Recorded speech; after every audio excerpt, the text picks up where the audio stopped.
नमस्कार। सीलिएक नाम की जो बीमारी होती है उसको कोलिएक के नाम से या सप्रू नाम से भी जाना जाता है। इसमें ग्लूटेन नाम का प्रोटीन जिस भी पदार्थ में पाया जाता है वो पदार्थ हम खाते हैं, पेट में जाता है तो हमारा जो इम्यून सिस्टम खराब हो चुका है वो उसको खत्म करने के चक्कर में एंटीबॉडीज तैयार करता है।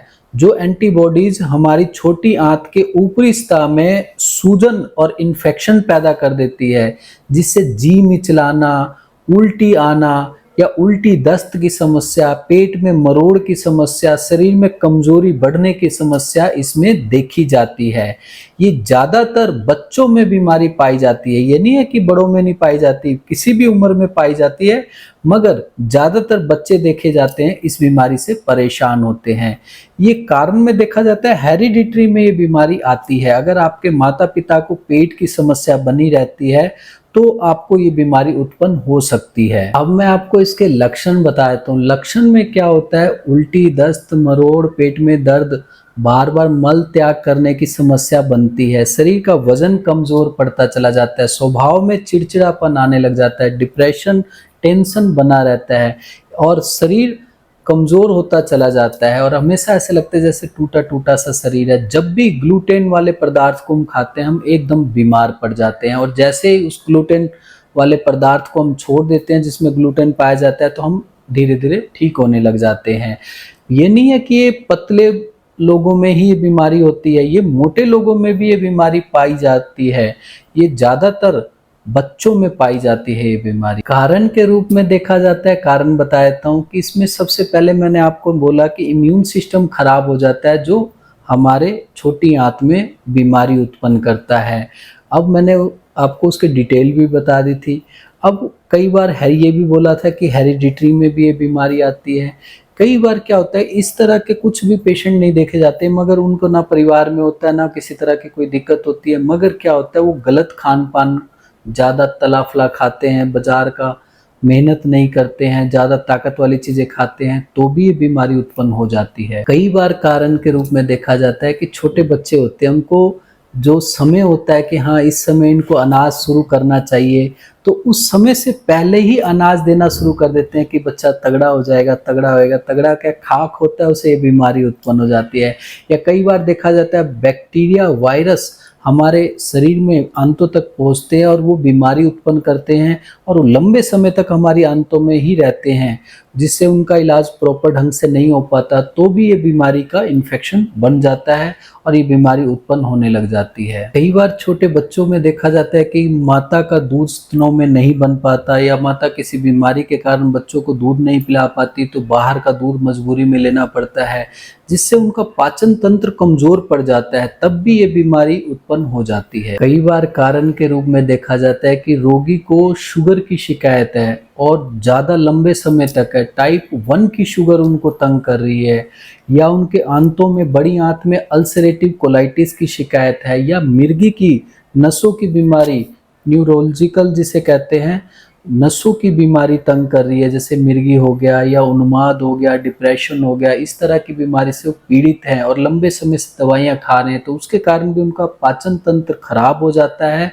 और ग्लूटेन नाम के पदार्थ को पचाना बंद कर देता है। कई बार कारण के रूप में देखा जाता है कि बाजार के प्रोडक्ट ज़्यादा इस्तेमाल करते हैं बच्चे, बाजार के डब्बे बंद चीज़ों का ज़्यादा इस्तेमाल करते हैं खाने में, या मान के चलिए आइसक्रीम, कोल्ड ड्रिंक का इस्तेमाल ज़्यादा करते हैं, जिनके कारण उनकी छोटी आंत अच्छे से पाचन नहीं कर पाती और ग्लूटेन जिस पदार्थ में पाए जाते हैं वो पदार्थ बच्चा खाता है तो नहीं पच पाता, ग्लूटेन नाम के प्रोटीन को अच्छे से पचा नहीं पाता, जिसके कारण ये बीमारी उत्पन्न हो जाती है और उल्टी, दस्त, पेट में दर्द और मरोड़ की समस्या उत्पन्न हो जाती है। इस बीमारी का जो उपचार है मैं आपको वो बताने जा रहा हूँ।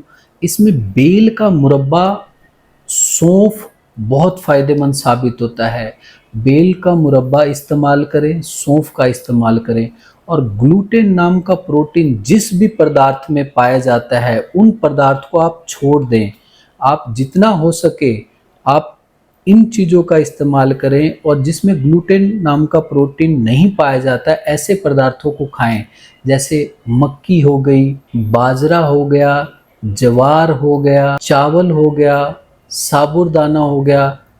इन चीज़ों से बनी हुई पदार्थ का इस्तेमाल करें। आलू का इस्तेमाल, उबले हुए आलू भी फायदेमंद है। अनार का इस्तेमाल, दही का इस्तेमाल, केले का इस्तेमाल, इस बीमारी में आप उबले हुए आलू भी इस्तेमाल कर सकते हैं। कच्चे केले बहुत फायदेमंद साबित होते हैं, उनकी सब्जी बना के आप इस्तेमाल करें, आपके लिए बहुत फायदेमंद साबित होगा। पके हुए केले भी आपके लिए फायदेमंद साबित हैं। अनार का इस्तेमाल इसमें फ़ायदेमंद है। मिल्क प्रोडक्ट को छोड़ दें, केवल दही का इस्तेमाल आप इसमें करके लाभ उठा सकते हैं। जितना हो सके जो पदार्थ में ग्लूटेन पाया जाता है ऐसी चीज़ों का इस्तेमाल करने से बचें ताकि आप पूरी तरह से स्वस्थ रह सकें। अब मैं आपको आयुर्वेदिक उपचार बता देता हूँ। आयुर्वेदिक उपचार में सूखे बेल की गिरी लेनी है 50 ग्राम, इसबगोल का छिलका लेना है 50 ग्राम, सौंफ लेना है 50 ग्राम, पीस के पाउडर बना लें। 2 चम्मच पाउडर सुबह, 2 चम्मच पाउडर शाम को खाना खाने के बाद पानी के साथ इस्तेमाल करने से बहुत अच्छा लाभ मिलता है। अब मैं आपको रेडीमेड उपचार बताया, तो रेडीमेड उपचार उन्हें बताया जाता है जिनके पास समय का अभाव होता है। सौंफ इसबगोल पाउडर आता है, इसमें बेल आदि पाउडर आता है। इन दोनों में से जो पाउडर आपको ठीक लगे, एक पाउडर ला के 1 चम्मच सुबह, 1 चम्मच दोपहर को, 1 चम्मच रात को, खाना खाने के 1 घंटे बाद इस्तेमाल करें। आपको इस बीमारी में बहुत अच्छा लाभ मिलेगा। और लास्ट में मैं आपको इतना ही कहना चाहूँगा कि मेरे बताए गए इन नुस्खों से अगर आपको पूर्ण लाभ मिले तो बहुत अच्छी बात है। अगर आपको पूर्ण लाभ नहीं मिलता तो आप नज़दीकी डॉक्टर से या हमसे संपर्क कर सकते हैं। धन्यवाद।